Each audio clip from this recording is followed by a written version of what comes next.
For a lot of people, horror didn't start at the deep end. It started here. If you were an 80s kid, these were probably the movies you saw a little too early, caught on late night cable, rented on VHS, or playing in the background when you were supposed to be asleep. They were scary, but they were also fun, imaginative, and impossible to forget. This is gateway horror. Movies that felt dangerous without being overwhelming. Big concepts, memorable creatures, and just enough edge to leave a lasting impression. Tonight, we're looking at the movies that didn't scare us away from horror. They pulled us in. The Monster Squad, 1987. A group of monster-obsessed kids discovers that Dracula is real, and he's assembling his allies to complete a ritual that will give him permanent power. Frankenstein's monster, the Wolfman, the Mummy, and the Gill Man are all part of the plan. Dracula has one night to succeed, and the kids are the only ones who know what's coming. Fred Decker crafts a love letter to classic Universal monsters filtered through 80s kid adventure. Andre Gower, Ryan Lambert, and Ashley Bank feel like real friends rather than movie caricatures. Their knowledge of monster lore becomes a weapon rather than a gimmick. Tom Noonan brings unexpected emotion to Frankenstein's monster, playing him as confused and lonely rather than monstrous. Stan Winston's effects are outstanding. The creatures look authentic while remaining fully functional in action scenes. The Wolfman transformation is especially impressive, and the final confrontation delivers real spectacle without losing heart. The Monster Squad blends humor, horror, and sincerity without talking down to its audience. It failed theatrically but thrived on home video, becoming a beloved cult classic. A rare family-friendly horror film that respects both kids and monsters. Gremlins, 1984. A young man receives an unusual Christmas gift, a small creature called a mogwai. Along with it come three rules: avoid bright light, keep it away from water, and never feed it after midnight. All three are inevitably broken. The mogwai multiplies, and its offspring transform into destructive gremlins that overrun a quiet town on Christmas Eve, turning seasonal cheer into widespread chaos. Rather than playing the concept straight, the film constantly shifts tone. The human characters provide a familiar anchor. Zach Galligan plays Billy, as well-meaning but overwhelmed, while Phoebe Cates brings warmth and skepticism that grounds the early scenes. The real stars, though, are the creatures. Gizmo is handled with careful puppetry that gives him genuine personality, while the gremlins are deliberately crude, loud, and malicious. Much of the film's appeal comes from how far it pushes its sense of humor. The violence is exaggerated and often played for laughs. Appliances become weapons, public spaces turn into disaster zones. Joe Dante allows the film to swing between menace and absurdity without smoothing out the edges.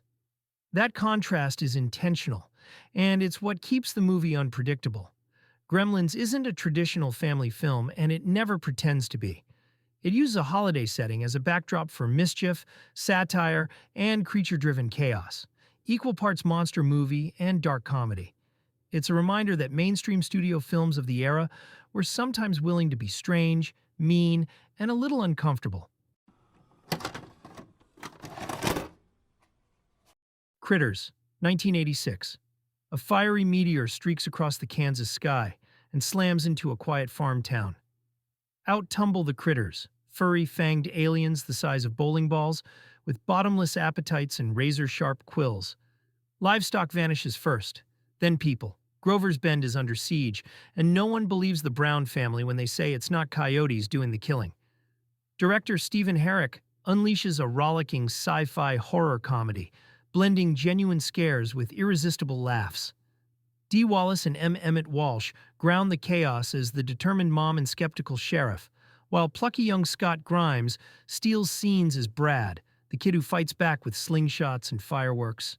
Two bumbling interstellar bounty hunters crash the party, shape-shifting and blasting everything in sight. Practical effects from the Chiodo brothers bring the critters to ferocious life. Rolling spikes, glowing eyes, massive snapping jaws. All puppetry, animatronics, and gleeful mayhem. Barn massacres, church showdowns, midnight chases. The little monsters turn everyday America into a battlefield of bites and explosions.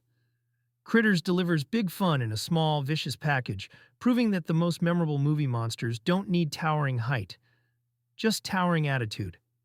A cult classic that still rolls strong. The Gate, 1987.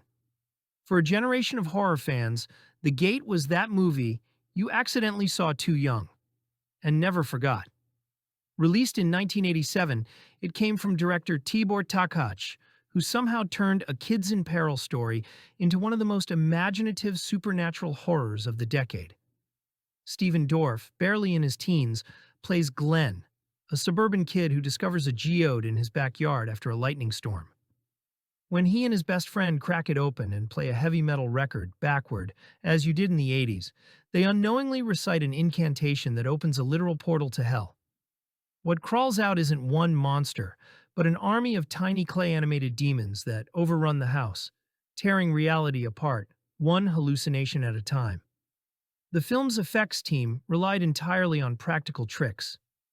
The minions were full-sized actors in suits, filmed on miniature sets with forced perspective, the kind of low-budget genius that defined the VHS era. There's stop-motion, matte work, and optical effects that feel tactile even today. Takach balances childhood adventure and pure nightmare. It's got echoes of Poltergeist and Gremlins, but it feels smaller, more dangerous, like something you weren't supposed to rent. When it hit video, it became a rite of passage, the perfect sleepover horror film. You'd put it on expecting silly demons and end up hiding behind a pillow.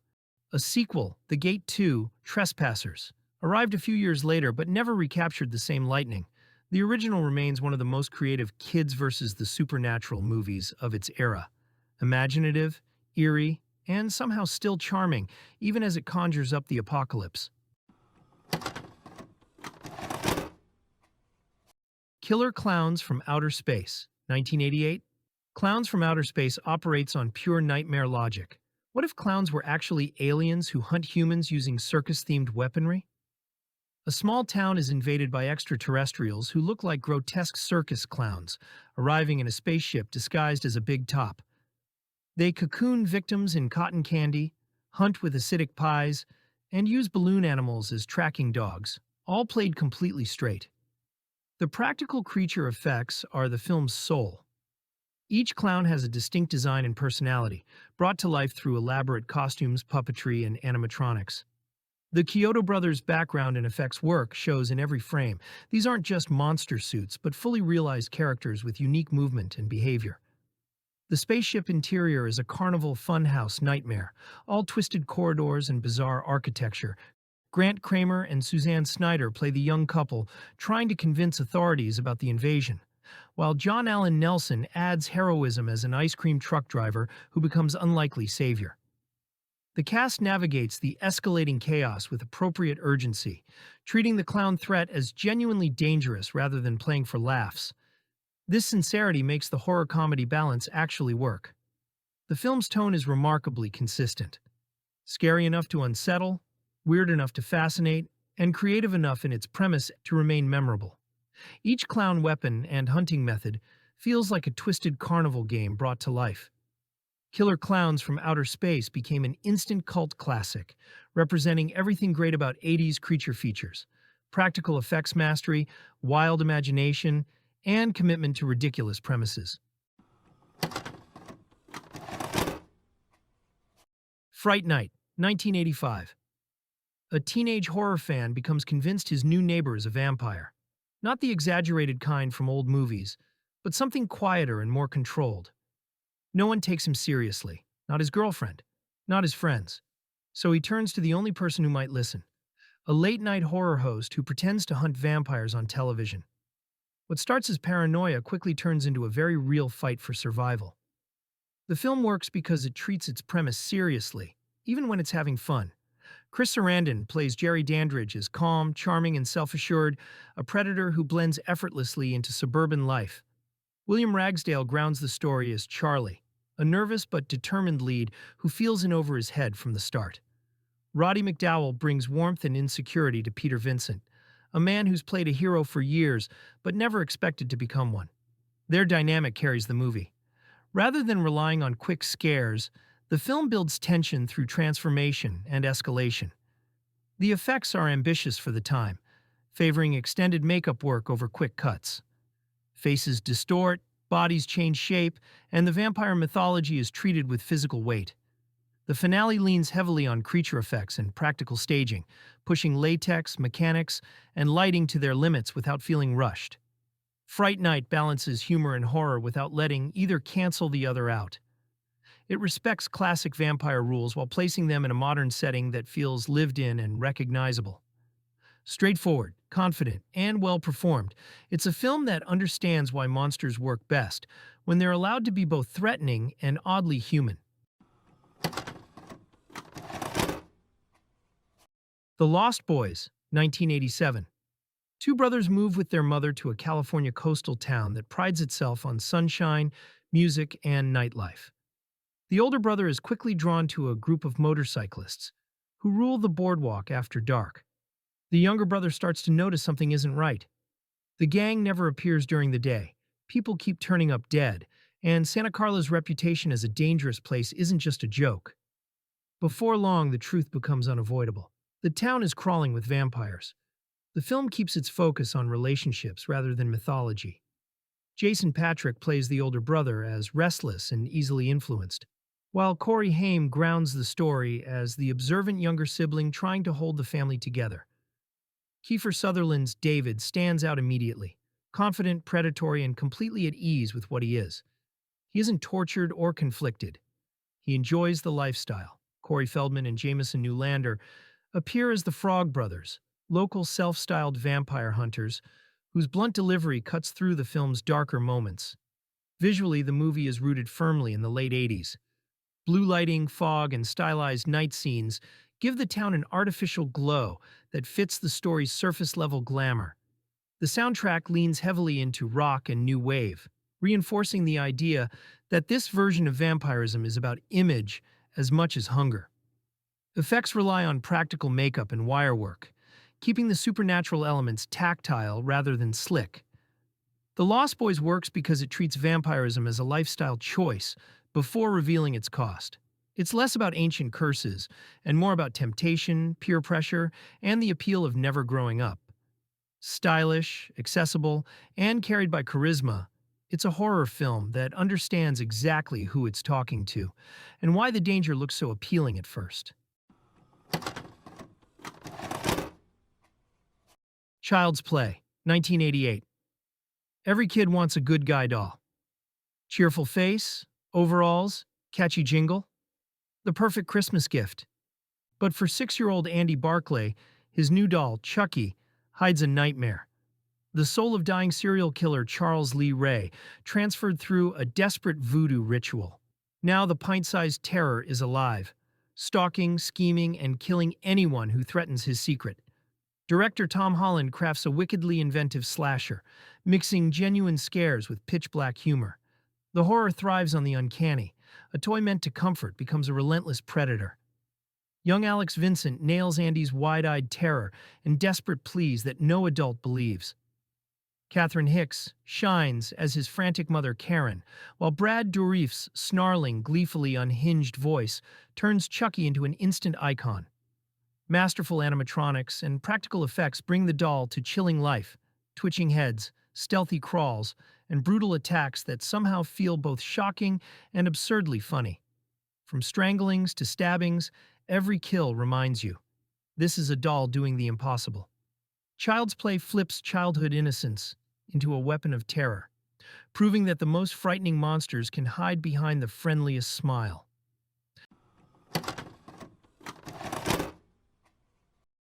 The Blob, 1988. A meteor crashes near a small California town, releasing a gelatinous organism that feeds on anything it touches. At first it seems manageable, even containable. But with every victim it absorbs, the creature grows larger and more aggressive. As people begin disappearing, a local teenager and a classmate uncover signs that the government knows more than it's admitting, and is prepared to sacrifice the town to keep the problem quiet. The film treats its premise seriously without overcomplicating it. Kevin Dillon plays the outsider lead with a laid-back confidence that fits the setting, while Shawnee Smith's character is written as capable and observant rather than reactive. Their dynamic keeps the story moving as the situation escalates. The supporting cast fills out the town with recognizable personalities, which makes the losses feel abrupt rather than disposable. The effects are the film's defining feature. The Blob doesn't simply attack, it engulfs, dissolves, and absorbs its victims in prolonged, uncomfortable sequences. Bodies are pulled into drains, trapped in confined spaces, or visibly broken down on screen. The creature is realized through practical materials, puppetry, and mechanical rigs, giving it real weight and physical presence. Set pieces are staged to maximize panic, especially in enclosed environments. The Blob succeeds by committing fully to its concept. It balances creature-feature spectacle with a thread of mistrust toward authority, without slowing the momentum. It's straightforward, mean-spirited in places, and technically impressive. A remake that understands what made the idea work in the first place, and updates it with sharper effects and a colder outlook. Pet Sematary, 1989. A doctor relocates his family to rural Maine, where a friendly neighbor shows him a small pet cemetery in the woods behind their home. Beyond it lies something older, an abandoned burial ground, with a reputation for bringing the dead back. When a personal tragedy hits, grief pushes aside caution. The decision to undo death comes with consequences, and what returns is never quite right. The story stays focused on loss rather than spectacle. Dale Midkiff plays the father as increasingly worn down, making choices driven more by exhaustion than madness. Fred Gwynne leaves the strongest impression as Judd Crandall, a well-meaning neighbor whose warnings come from experience rather than superstition. The child performances are handled carefully, with Miko Hughes as Gage, delivering moments that are unsettling precisely because of their restraint. The film doesn't soften its subject matter.